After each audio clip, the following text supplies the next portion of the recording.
Hello everyone. So welcome you all again to my YouTube channel Let's Do Biology. I hope you all are doing well. So if you are new to my channel then please subscribe my YouTube channel Let's Do Biology. And if you are liking my videos then hit the like button and don't forget to share it with your friends.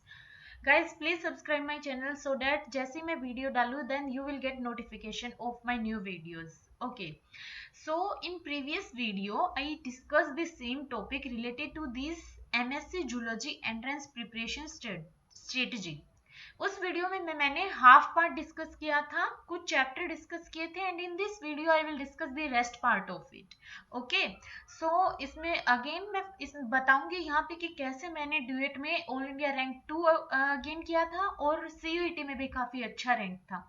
ठीक है, so that you will get benefit or have a strategy that how you have to prepare for different entrance exam like CUET, GATB, IIT JAM और various other state university exams. ठीक है, सो अगर आप किसी specific entrance के लिए prepare कर रहे हो like genetics, ecology, evolution, biochemistry and all, तो ऑलमोस्ट वैसे पार्ट सिमिलर ही होता है, बट एक बार आप उसका सिलेबस देखना. किसी भी कोई भी आप एग्जाम दे रहे हो, सबसे पहले आपका क्या काम होता है कि उस एंट्रेंस एग्जाम का सिलेबस देखना कि उसमें कौन कौन सा पार्ट आपको कवर करना है एंड देन अकॉर्डिंगली जो भी मैंने यूनिट दिया है उसके अंडर आपको पढ़ना वही है जैसे मैं बता रही हूँ. ठीक है, बस ये हो सकता है कि कुछ पार्ट उस स्पेसिफिक पेपर में नहीं आ रहा हो, बट अदरवाइज जो उस चैप्टर के अंडर टॉपिक मैं बता रही हूँ वही मोस्टली सभी एंट्रेंस एग्जाम में कवर होता है. ठीक है, तो सबसे पहले आपका काम होता है कि किसी भी स्पेसिफिक एंट्रेंस एग्जाम का प्रिपरेशन करने से पहले उसका सिलेबस देखना. ठीक है, एंड सिलेबस के अकॉर्डिंग फिर अपना स्ट्रेटजी बनाना कि आपको किस तरह से कैसे कवर करना है. और जैसे ही आपका सिलेबस कंप्लीट हो जाता है उसके बाद अटमोस्ट इंपॉर्टेंट थिंग कि you have to solve previous year question paper.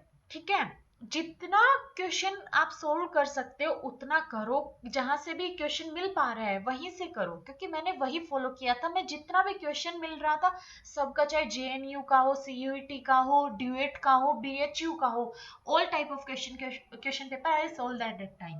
ठीक है, और कोई भी मेरे को क्विज मिल रहा था मैं हर किसी को सोल्व कर रही थी, जिससे मेरा लाइक उसमें अच्छे से कमांड बन जाता है क्वेश्चन पे कि किस तरह आपको सोल्व करना है. और कोई भी अगर क्वेश्चन करोगे तभी आपको अपना गलती का भी पता चलेगा कि कौन सा गलती कर रहे हो और कौन सा टॉपिक आपको ध्यान देने का जरूरत है, कहाँ आपको अपने आप को सही करने का जरूरत है. ठीक है, ओके, सो अगर आप इस तरह से अपना प्रिपरेशन करोगे तो आई एम डैम श्योर कि you will also get all India rank, top rank.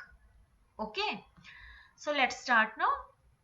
First हम स्टार्ट करते हैं जेनेटिक्स. अगेन मैंने ये पूरा पार्ट जो मैं इसमें डिस्कस करूंगी पूरा पाथ फाइंडर से किया है एंड सेम थिंग मैंने फोर्थ एडिशन फॉलो किया था पाथ फाइंडर का, but I am showing here it's eighth addition of part 2. जो आज मैं अभी डिस्कस करने वाली हूँ वो second part of path finder book है, उसका मैं सारा चैप्टर डिस्कस करने वाली हूँ. प्रीवियस वीडियो में मैंने फर्स्ट पार्ट जो पाथ फाइंडर का आता है बुक का उसका डिस्कस किया था कि कैसे आपको कौन कौन सा पार्ट पढ़ने का जरूरत है और कितना डिटेल में जाना है किस टॉपिक के अंदर और कौन से का ओवरव्यू देखना है. So let's start now without getting any delay. सबसे पहले जेनेटिक्स देखते हैं. जेनेटिक्स में बहुत इंपॉर्टेंट है मेंडल्स प्रिंसिपल. सारे मेंडल्स प्रिंसिपल को अच्छे से पढ़ लेना और ये भी पढ़ लेना कि कौन सा मोनोहाइब्रिड के लिए, कौन सा डाईहाइब्रिड के लिए है और कितना मेंडल्स लॉ है. और उनके अंडर अगर आपको डेफिनेशन दे दी जाए और पूछा जाए कि कौन सा प्रिंसिपल है तो वो बता पाओ, क्योंकि अभी रिसेंट ईयर में भी मैंने कराया था, उसमें I think law of segregation वाला दे रखा था. सो ये बहुत इंपॉर्टेंट है. अभी रिसेंट ईयर का ही नहीं, प्रीवियस ईयर में भी इससे रिलेटेड बहुत सारे क्वेश्चन आ रखे हैं. और आपको क्रॉस भी पता होना चाहिए कितना रेशियो किसमें आता है, लाइक टेस्ट क्रॉस में कितना आता है, फिनोटिपिक जीनोटिपिक रेशियो किसमें, डाईहाइब्रिड में कितना, मोनोहाइब्रिड में कितना, ऐसे आपको सभी अच्छे से याद होना चाहिए. ठीक है, सो ये काफी इंपॉर्टेंट है और बहुत इजी भी है, कोई हार्ड एंड फास्ट रूल नहीं है कि लाइक आपको बहुत डिफिकल्टी होगी इसमें. लाइक ओके, देन फर्दर है जीन इंटरेक्शन. ठीक है, जीन इंटरेक्शन भी उसमें मेनली आप एग्जांपल देख लेना और रेशियो याद रखना और मेनली कॉम्प्लीमेंट्री और सप्लीमेंट्री जो है उसका ध्यान से देखना, क्योंकि इससे रिलेटेड बहुत सारे क्वेश्चन प्रीवियस ईयर में आ चुके हैं. ठीक है। सो आपको रेशियो अच्छे से याद होना चाहिए जीन इंटरेक्शन का। I hope this is clear to you that what you have to study in this topic. Okay, so जो ये मेंडल्स लॉ है इसमें आप लाइक छोटा छोटा और डेफिनेशन होता है, इनकम्प्लीट डोमिनेंस, को डोमिनेंस, ठीक है, ये सब पढ़ना है, मल्टीपल एलिस ये भी देखना है, इसमें इनका डेफिनेशन अच्छे से देख लेना, ठीक है, डेफिनेशन से रिलेटेड क्वेश्चन आ सकता है इसमें। ओके, देन जीन इंटरेक्शन में लाइक ये जो कॉम्प्लीमेंट्री एनालिसिस है ये सब जो है ना, ये आपको अभी करने का जरूरत नहीं है, एमएससी लेवल पर इतना नहीं आता, वो आगे सीएसआईआर नेट के लेवल का चला जाता है, ठीक है। सो जीन इंटरेक्शन में इतना ही। देन जेनेटिक लिंकेज और मैपिंग, इसमें जो इसका फॉर्मूला होता है रिकॉम्बिनेशन निकालने का, उसको ध्यान दे लेना, उससे रिलेटेड प्रीवियस ईयर में क्वेश्चन आए हुए हैं और मेरे टाइम पे भी वो क्वेश्चन आए थे, ठीक है। I think 3 point test cross आया था, उसमें रिकॉम्बिनेशन निकालना था, तो आप इसको ध्यान से देख लेना, बिल्कुल डिफिकल्ट नहीं होता। और अगर आपको फिर भी इसमें डिफिकल्टी लग रहा हो, समझ में नहीं आ रहा है टॉपिक, तो मेरे को कमेंट बॉक्स में बताना, I will try to make a video on that topic also, so that आपको ये अच्छे से क्लियर हो जाए और आप इसके क्वेश्चन को अटेम्प्ट कर पाओ, क्योंकि इसमें मार्क्स गेन करना बहुत ईजी होता है जेनेटिक लिंकेज और मैपिंग वाले क्वेश्चन में, ठीक है। देन लाइक इसमें क्योंकि इंटरफेरेंस और कोइंसिडेंस पूछा जाता है मेनली, उस टाइम हमारे बीएचयू में क्वेश्चन आया था ये, ठीक है। Then further is extra nuclear inheritance और मैटरनल इफेक्ट, इन दोनों का डेफिनेशन ध्यान रखना, और जो एग्जांपल है, ठीक है, कप्पा पार्टिकल वाला, वो सब जो माइटोकॉन्ड्रिया वाला है, वो सब एग्जांपल इसमें याद रखना और डेफिनेशन, ज्यादा डीप में जाने का जरूरत नहीं है इस टॉपिक में। देन फर्दर जीनोम, जीनोम के बारे में मेनली ओवरव्यू इसका जो भी पाथफाइंडर में दिया हुआ है, नॉर्मली नॉर्मली पढ़ लेना, ज्यादा उसको भी डीप में जाना जरूरत नहीं है। जैसे उसमें टॉपिक दिया हुआ है जीन डुप्लीकेशन, उसका देख लेना कि किस किस की वजह से वो होता है, होमोलॉगी भी करके दे रखा होगा, वो देख लेना, ठीक है। देन इसमें एक और टॉपिक दे रखा है ट्रांसपोजेबल एलिमेंट्स, ट्रांसपोजेबल एलिमेंट्स आपको पढ़ने का जरूरत नहीं है, ठीक है, उसको छोड़ देना, उससे रिलेटेड क्वेश्चन ऑलमोस्ट नहीं आया अभी तक, आया भी है तो एक दो है, और वो आपको हो सकता है कि समझने में थोड़ा डिफिकल्टी हो, याद रखने में, रिटेन करने में थोड़ा डिफिकल्टी हो, और अगर पढ़ रखे हैं देन तो no problem, you can do it, otherwise leave it. Then further is eukaryotic chromatin और क्रोमोसोम्स, ये तो आई होप आपको आता ही होगा, ठीक है। क्रोमेटिन से भी बहुत सारे क्वेश्चन पूछे जाते हैं, जो हिस्टोन्स है हमारे, उनको उनके बारे में पढ़ लेना, ठीक है। न्यूक्लियोसोम्स, इनसे रिलेटेड हर बार पूछा जाता है कि न्यूक्लियोसोम क्या कंसिस्ट करता है, कौन कौन से हिस्टोन होते हैं, हमारा लिंकर हिस्टोन कौन सा होता है, कौन से हमारे अमीनो एसिड प्रेजेंट होते हैं, कौन से जैसे लाइसिन अर्जिनिन रिच होते हैं तो वो कौन सा होता है, फिर इनका हाईएस्ट सॉरी अबंडेंट कौन सा होता है, सॉरी मोलिकुलर वेट किसका ज्यादा होता है, इस टाइप से क्वेश्चन आता रहता है, और कौन सा कंजर्व्ड है इनमें से, ये सब नॉलेज आपको इनके बारे में, क्रोमेटिन के बारे में होना चाहिए। देन क्रोमोसोम के बारे में भी पढ़ लेना, ठीक है। इसमें हम पोलिटिन और ब्रेस्ट क्रोमोसोम के बारे में बढ़ते हैं, and you will gate question from that topic also, ठीक है। जो सो पोलिटिन और लैम्ब्रेस क्रोमोसोम दोनों का डेफिनेशन और उसमें थोड़ा ही दिया हुआ है पाथफाइंडर में, सो वो बहुत इंपॉर्टेंट है, ठीक है। सो इसको पढ़ लेना, और इसमें एक एक एग्जांपल भी दिया होगा पोलिटिन और लैम्ब्रेस का, वो एकदम आपको टिप्स पे याद होना चाहिए, कुछ ये हार्ड नहीं है इसमें, ठीक है। सो उसको भी याद कर लेना, लैम्ब्रेस और पोलिटिन क्रोमोसोम में एक एक पैराग्राफ दे रखा है, सो उतना इनफ है आपको क्वेश्चन अटेम्प्ट करने के लिए, इजिली हो जाएंगे, और इससे क्वेश्चन आता ही है। Then move to next unit, molecular biology, ठीक है, it's also important, you will get enough question from this unit. सबसे पहले रेप्लिकेशन, तो रेप्लिकेशन में नॉर्मल रेप्लिकेशन पढ़ लेना, स्टेप्स इसके क्या क्या होते हैं, कौन कौन सा प्रोटीन यूज होता है, कौन से एंजाइम यूज होते हैं, वो सब पता होना चाहिए, एंजाइम के फंक्शन कौन सा होता है, देन डीएनए पॉलीमरेज, उसका सब यूनिट कौन कौन सा होता है, ठीक है, ये सब पढ़ना है रेप्लिकेशन में। एंड आगे उसका जो भी यूकैरियोटिक जो है वो सब पढ़ने का जरूरत नहीं है, हाँ इसमें सेमी कंजर्वेटिव रेप्लिकेशन है उसका पता होना चाहिए। देन लास्ट में इसमें टॉपिक दे रखा है रोलिंग सर्कल और माइटोकॉन्ड्रियल डीएनए, तो वो करने का जरूरत नहीं है, ठीक है, वो इतना हमारे एमएससी लेवल तक नहीं आता उसमें क्वेश्चन। देन फर्दर एक टॉपिक दे रखा है रिकॉम्बिनेशन, वो भी करने का जरूरत नहीं है, उससे भी क्वेश्चन नहीं आता है एमएससी लेवल पे, ठीक है। देन फर्दर आता है डीएनए रिपेयर। डीएनए रिपेयर आपको डिफरेंट टाइप के डीएनए रिपेयर पता होना चाहिए, इससे क्वेश्चन आता ही है। लाइक डायरेक्ट रिपेयर और इनडायरेक्ट। इनडायरेक्ट में जैसे आ जाते हैं हमारा mismatch repair, nucleotide excision repair, base excision repair, ठीक है, ये सब आ जाता है, इनके बारे में पढ़ लेना, यहाँ से क्वेश्चन आता है। So DNA repair is also important. इनमें ये जो मैंने बताया दो तीन यही पढ़ना, और इससे फर्दर आगे जाने का जरूरत नहीं है डीएनए रिपेयर में। जितना मैं बोल रही हूँ जिसके बारे में बस उतना पढ़ लोगे ना, तो I am definitely sure that you will crack any entrance exam related to MSc. Then further transcription. Transcription आप मेनली प्रोकैरियोट्स का कर लेना, ठीक है। यूकैरियोट्स का आपको इतना ज्यादा करने का जरूरत नहीं, क्योंकि उससे हार्डली कभी क्वेश्चन पूछा जाता है, और वो हो सकता है आपको थोड़ा समझने में भी डिफिकल्टी हो। सो प्रोकैरियोट्स का अच्छे से ट्रांसक्रिप्शन पढ़ लेना, okay.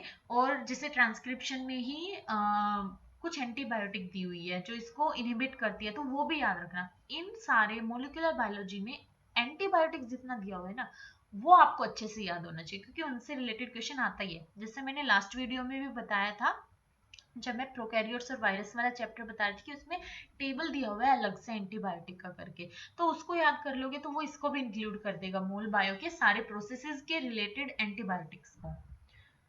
Then further regulation of gene transcription bacteria and eukaryotes. जो हम जीन ट्रांसक्रिप्शन इन बैक्टीरिया का बात कर रहे हैं, इसमें आता है ओप्रोन्स, जिसमें मेनली आता है लैक ओप्रोन। तो लैक ओप्रोन इंपॉर्टेंट टॉपिक है, यहाँ से क्वेश्चन आता है। ट्रिप ओप्रोन जो होता है वो उसको आप छोड़ सकते हो, लैक ओप्रोन कर लेना। यूकैरियोट्स में आपको ज्यादा कुछ करने का जरूरत नहीं है, बस इसको थोड़ा सा देख लेना, और otherwise you can leave it also, ठीक है, बट लैक ओप्रोन कर लेना अच्छे से प्रिपेयर।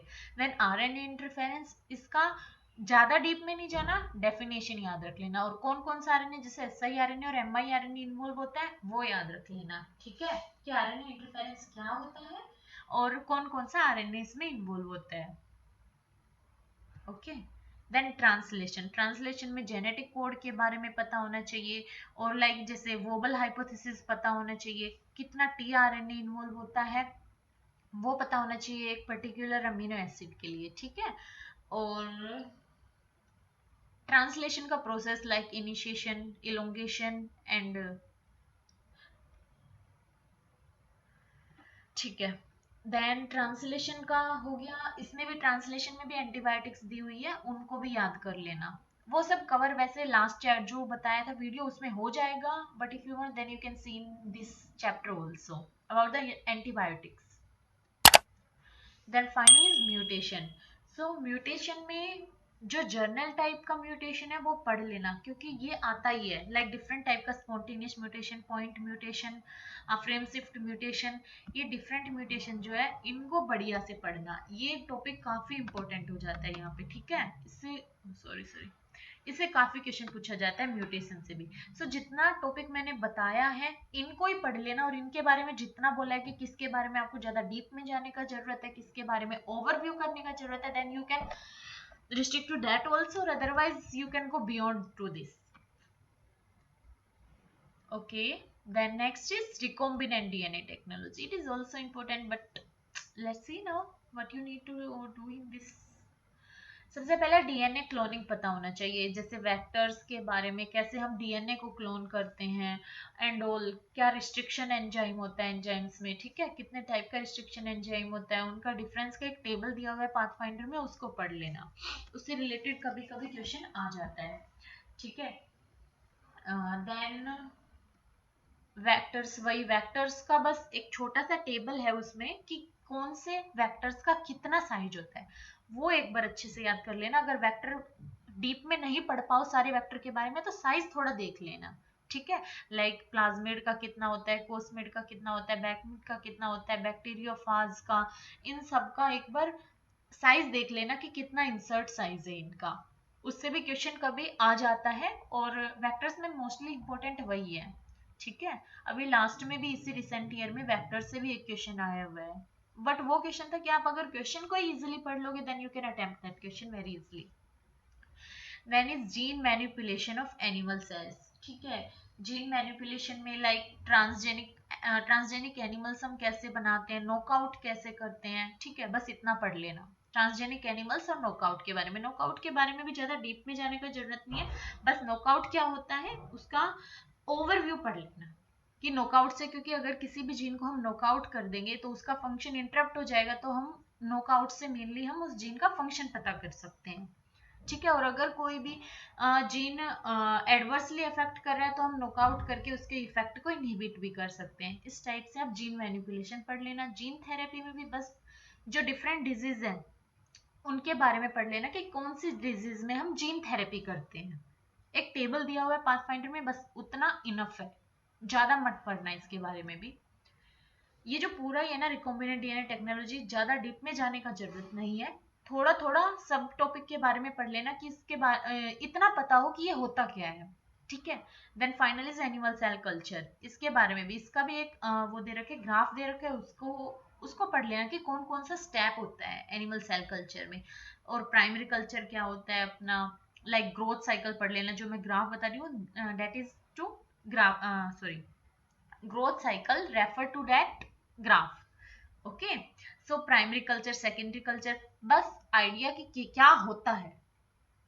एनिमल सेल कल्चर को चाहो तो छोड़ भी सकते हो, बस एक बार ग्रोथ साइकिल देख लेना थोड़ा। कल्चर मीडिया मैंने नहीं पढ़ा था, तो if you want then you can read in culture media in this, और otherwise you can leave it. So in topic के बारे में थोड़ा थोड़ा पढ़ लेना रिकॉम्बिनेंट में।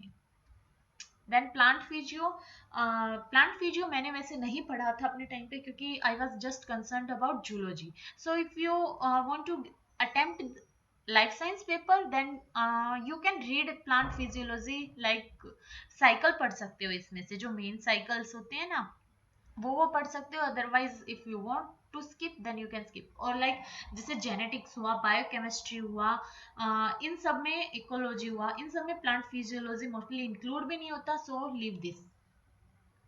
अगर आप इसको छोड़ भी दोगे तो भी आप इजिली अच्छा रैंक ले सकते हो प्लांट फिजियो को। ठीक है, then because I was having background of zoology, so मैंने ह्यूमन फिजियो थोड़ा सा पढ़ा था। ह्यूमन फिजियो में मैंने मेनली पढ़ा था एंडोक्राइन।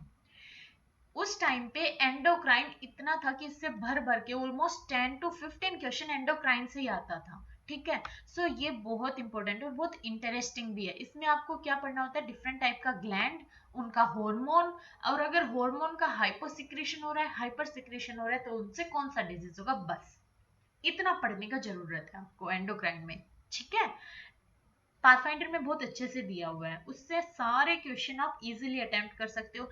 ये जो है, ये 4 चैप्टर मैंने अच्छे से नहीं पढ़े थे, बस थोड़ा थोड़ा ऊपर से ओवरव्यू लिया था कि किसमें क्या है, अगर आए तो मैं थोड़ा सा अटेम्प्ट कर सकूं।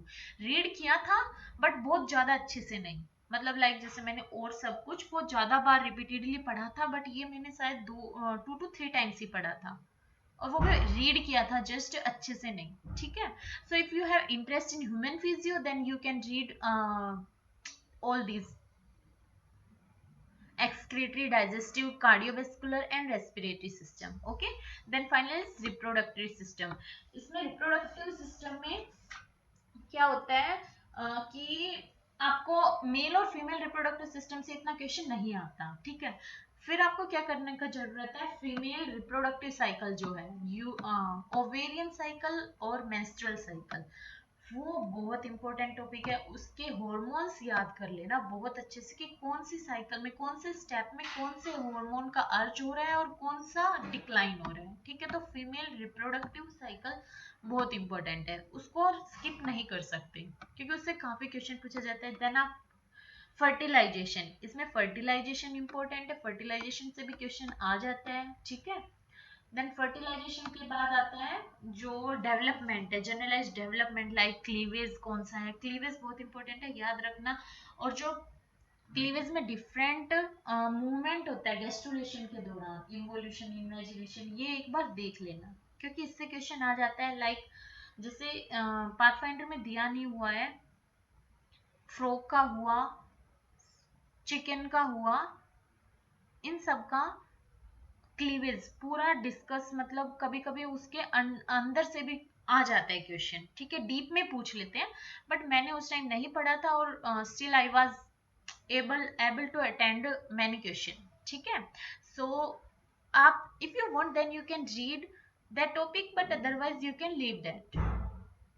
So ठीक है, इसमें रिप्रोडक्टिव सिस्टम में इतना ही करने का जरूरत है.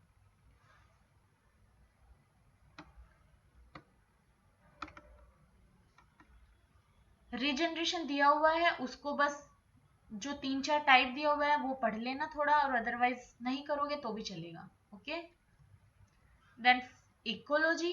Ecology is quite interesting. So it covers majorly these topics.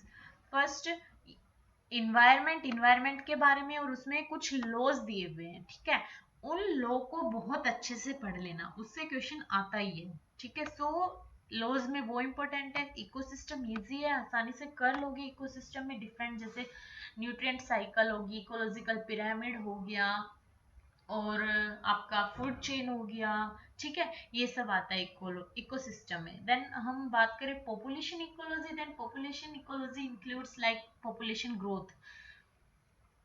ठीक है, जिसमें एक्सपोनेंशियल और लॉजिस्टिक ग्रोथ कर्व पढ़ते हैं. तो याद रखना कि कौन सा जे शेप्ड कर्व होता है, कौन सा एस शेप्ड कर्व होता है, और इनका जो इक्वेशन है, फॉर्मूला है, वो याद रखना दोनों का, बहुत इंपॉर्टेंट है. ठीक है, देन और क्या इंक्लूड करता है ये, लाइफ टेबल. ठीक है, वो सब करने का जरूरत नहीं है वैसे, इतना बस इतना बहुत है इसमें. Then in ecological succession, ecological succession पढ़ लेना, ज्यादा कुछ नहीं है इसमें, ये भी इजी है. Then biodiversity. बायोडाइवर्सिटी में मेन टाइप इनके कौन कौन से होते हैं, लेवल्स. ठीक है, then use, then threats, extinction. Biodiversity से अभी रिसेंट ईयर में बहुत सारे क्वेश्चन आए हुए थे जूलॉजी में. ठीक है, सो इसको भी ध्यान से पढ़ लेना. Then finally chapter is evolution. Evolution में ज्यादा कुछ नहीं है पढ़ने का, थोड़ा ही टॉपिक है. So yes, biological evolution and theories of evolution, जिसमें आ जाता है डार्विन की थ्योरी और लेमार्किज्म. ठीक है, दोनों को पढ़ लेना, जरूरी है, दोनों इंपॉर्टेंट है. Okay, then natural selection and इसके types, that also important. Then pattern of evolution, ये इतना ज्यादा कुछ इंपॉर्टेंट नहीं है, but still have a read of it. Population, if we talk about population genetics, then it includes Hardy Weinberg principle, जो कि बहुत इंपॉर्टेंट है, क्योंकि इससे क्वेश्चन ना आते ही है न्यूमेरिकल टाइप. और मैंने इस पे वीडियो बनाया हुआ है. इवोल्यूशन का मैंने काफी कुछ टॉपिक कवर किया हुआ है अपने चैनल पे, तो आप उसको रेफर कर सकते हो. ठीक है, हार्डी वेनबर्ग का तो मैंने अलग से बनाया है, उसमें क्वेश्चन को भी डिस्कस किया है. If somehow you have still you have any problem, then you can write in comment box. Okay, so Hardy Weinberg principle के न्यूमेरिकल सोल्व करके देखना, बहुत सारे न्यूमेरिकल करना, जिससे आपको उसका उसमें कोई दिक्कत ना आए. Okay, then is speciation. Speciation is also important, इसमें से क्वेश्चन आता ही है. ठीक है, देन फाइलोजेनेटिक. स्पेसिएशन का भी वीडियो मेरे चैनल पर है. And finally phylogenetic tree. Phylogenetic tree का कुछ आइडिया होना चाहिए कि कौन कि कैसे टाइम स्केल डिवाइड किया गया है, जियोलॉजिकल टाइम स्केल जो हम बोलते हैं, और कौन से टाइम स्केल में कौन सा एनिमल इवॉल्व हुआ. But otherwise you can skip this topic also. ठीक है, इसको पढ़ने का जरूरत नहीं, क्योंकि मैंने नहीं पढ़ा था अपने टाइम पर, इससे क्वेश्चन आया भी नहीं था. ठीक है, तो स्किप भी कर सकते हो इसको. सो ये टॉपिक इवोल्यूशन में है, कुछ ज्यादा हार्ड नहीं है, but still you have to cover these. Okay, so thank you guys for watching my video, and please subscribe my YouTube channel Let's Do Biology. If you are liking my video, then hit the like button, and please guys share all of your friends so that they can also get benefit and also crack the entrance exams. Okay, thank you. We'll meet you in next video.